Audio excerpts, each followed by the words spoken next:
Class 12 physics continue करते हैं। पहले लेक्चर में आपने पढ़ा था चार्ज के बारे में, चार्ज की क्या क्या प्रॉपर्टी होती है, चार्ज के मोशन के कारण इलेक्ट्रिक फील्ड और मैग्नेटिक फील्ड आते हैं और इलेक्ट्रिक करंट आपको मिलती है। आज हम कूलॉम्स लॉ के बारे में पढ़ेंगे। Coulomb's law interaction of charges, ये दो चार्जों के बीच इंटरेक्शन को बताता है। इंटरेक्शन मीन्स रिपल्सन और अट्रैक्शन। इंटरेक्शन में दोनों प्रॉपर्टी आ जाती है, रिपल्सन की भी प्रॉपर्टी आ जाती है, अट्रैक्शन की भी प्रॉपर्टी आ जाती है। तो यहाँ पे अगर समान चार्ज हैं, पॉजिटिव पॉजिटिव है या नेगेटिव नेगेटिव है, तो आपस में वो रिपल होंगे। और अगर अपोजिट चार्ज है, पॉजिटिव नेगेटिव है या नेगेटिव पॉजिटिव है, तो वो अट्रैक्ट होंगे।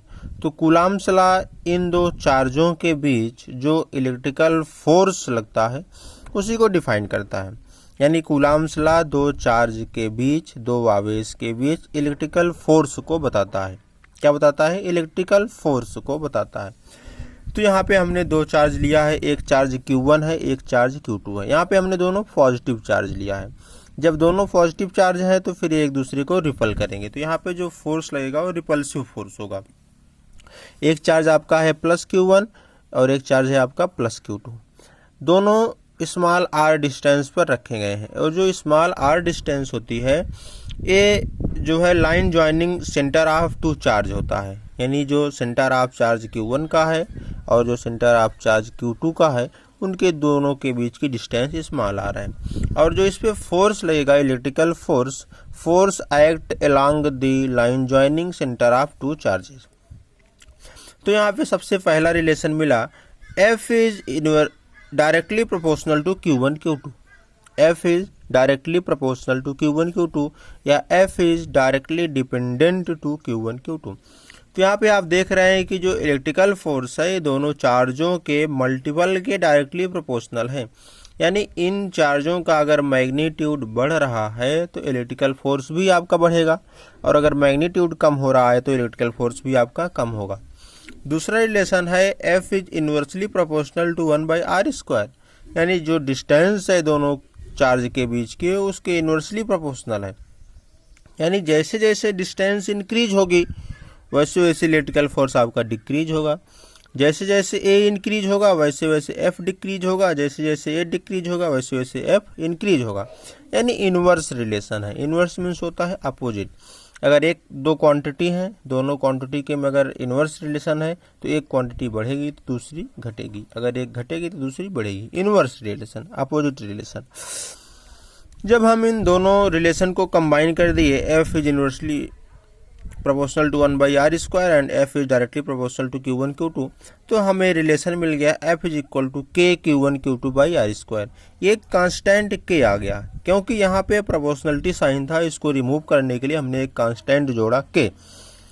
तो जो K है ये मीडियम पर डिपेंड करता है। ये कांस्टेंट है, डिपेंड्स अपॉन मीडियम पर डिपेंड करता है। जब आपका K मीडियम पर डिपेंड कर गया तो आपका फोर्स भी मीडियम पर डिपेंड कर गया। यानी electrical force also depend upon medium, electrical force भी मीडियम पर डिपेंड करेगा। और K का जो न्यूमेरिकल वैल्यू होती है वो 9 × 10⁹ होती है। यूनिट यहाँ से आप निकाल सकते हैं, newton metre square by coulomb square. और ए फ्री स्पेस और वैक्यूम के लिए है। वैक्यूम यानी कि निर्वात, जहाँ पे मैटर की कोई भी स्टेट नहीं है, सॉलिड लिक्विड गैस की कोई भी स्टेट नहीं है, या कह सकते हैं कि वहाँ पे एयर का कोई मॉलिक्यूल नहीं है, उसे हम वैक्यूम कहते हैं, निर्वात कहते हैं। K की एक वैल्यू और होती है, K इज इक्वल टू 1/4πε0 होता है। ε0 आपकी परमिटिविटी होती है।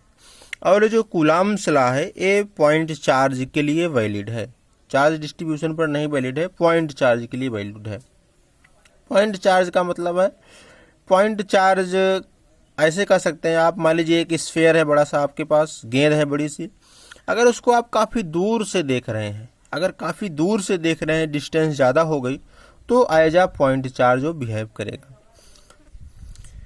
दूसरा परमिटिविटी की हम बात करते हैं। परमिटिविटी की हमने डिफिनेशन यहाँ पे लिखा है, the ability of a substance to store electrical energy in an electric field.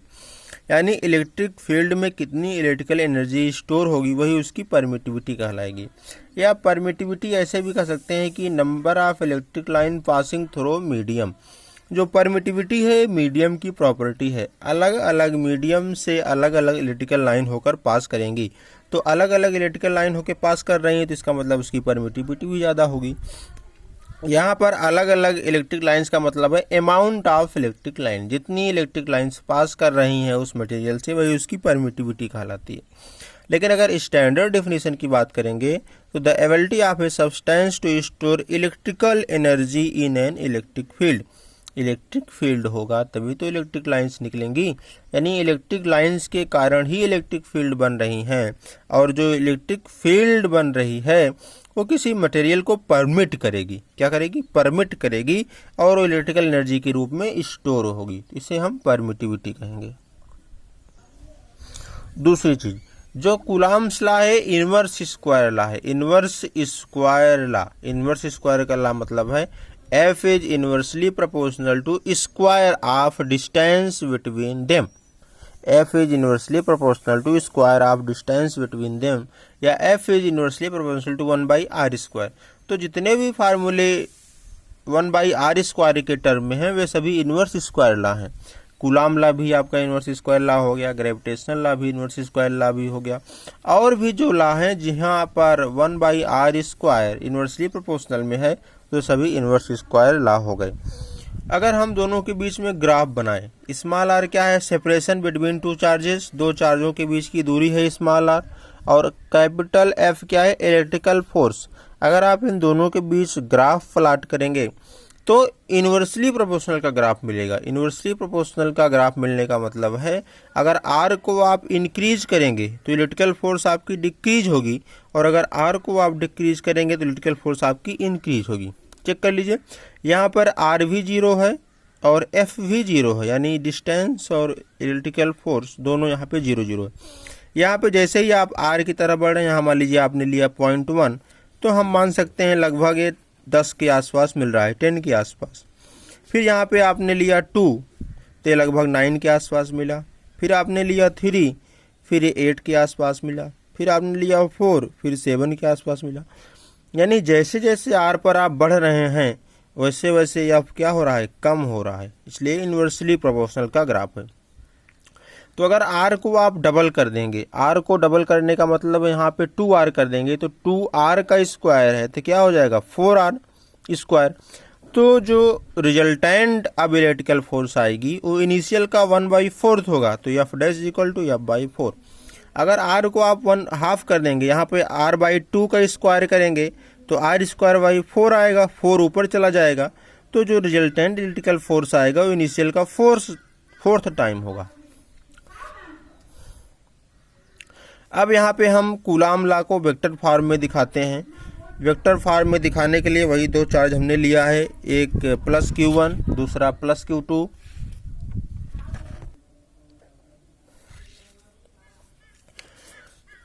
और Q1 और Q2 के बीच की जो डिस्टेंस है वो हमने लिया है mod r, इस बार हमने मैग्नीट्यूड लिया है mod r। तो यहाँ पे जो फोर्स लगेगा फर्स्ट पे due to second, electrical force on first due to second, उसकी डायरेक्शन ए होगी, और electrical force on second due to first, यानी कि सेकेंड चार्ज पर फर्स्ट के द्वारा जो इलेक्ट्रिकल फोर्स लेगा उसकी डायरेक्शन ए होगी। क्यों? क्योंकि दोनों पॉजिटिव चार्ज हैं। जब दोनों पॉजिटिव चार्ज हैं तो दोनों में आपस में रिपल्सन होगा, रिपल्सन होने के कारण दोनों की डायरेक्शन एक दूसरे के अपोजिट है।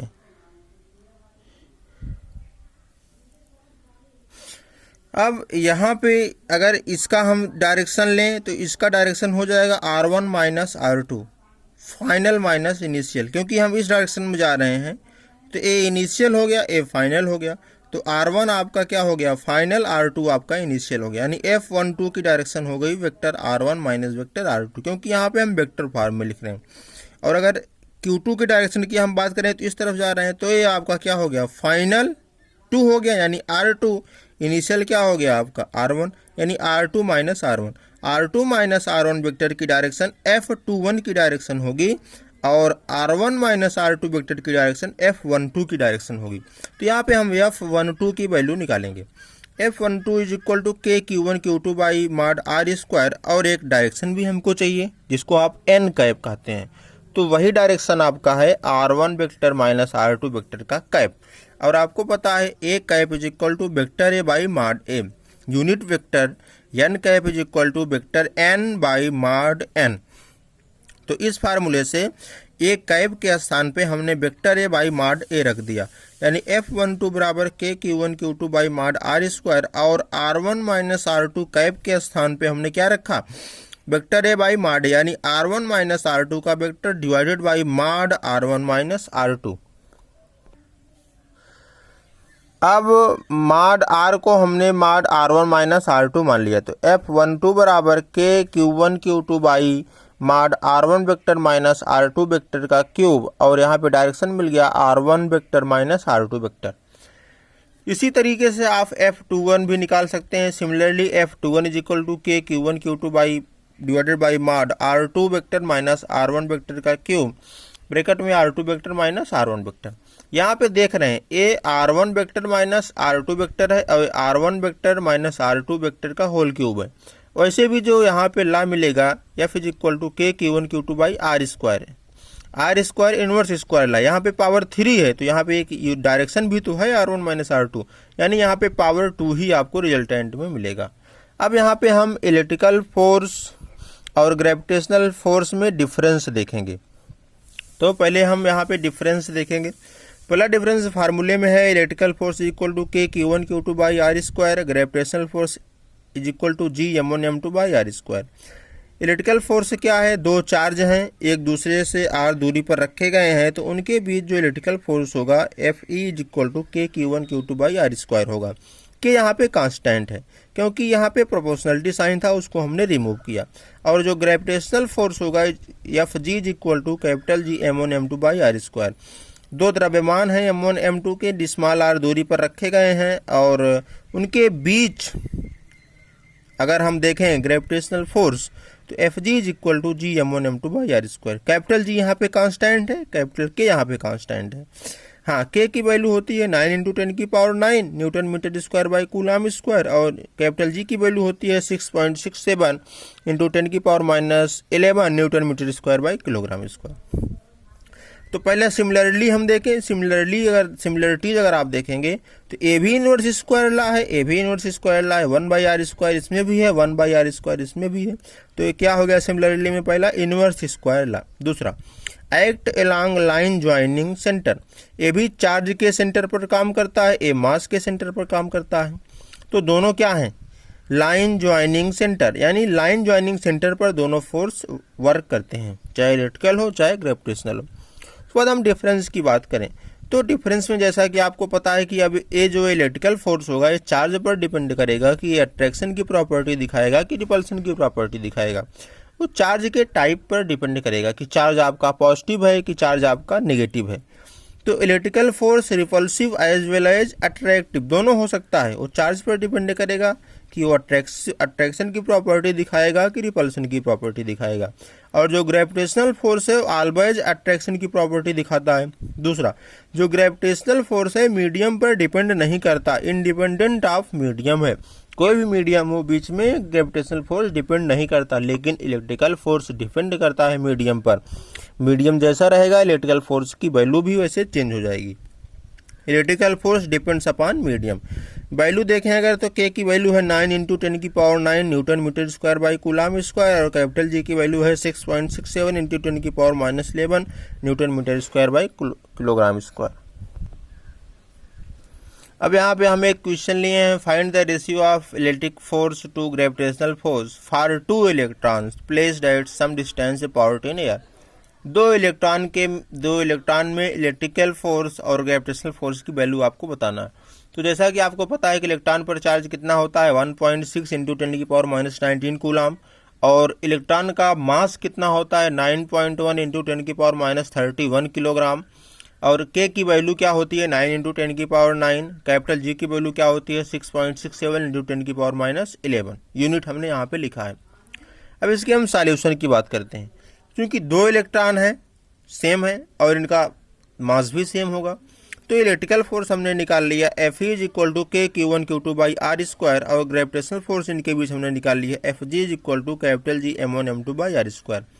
क्योंकि चार्ज है तो इलेक्ट्रिकल फोर्स लगेगा, और द्रव्यमान भी है, मास भी है, तो ग्रेविटेशनल भी लगेगा।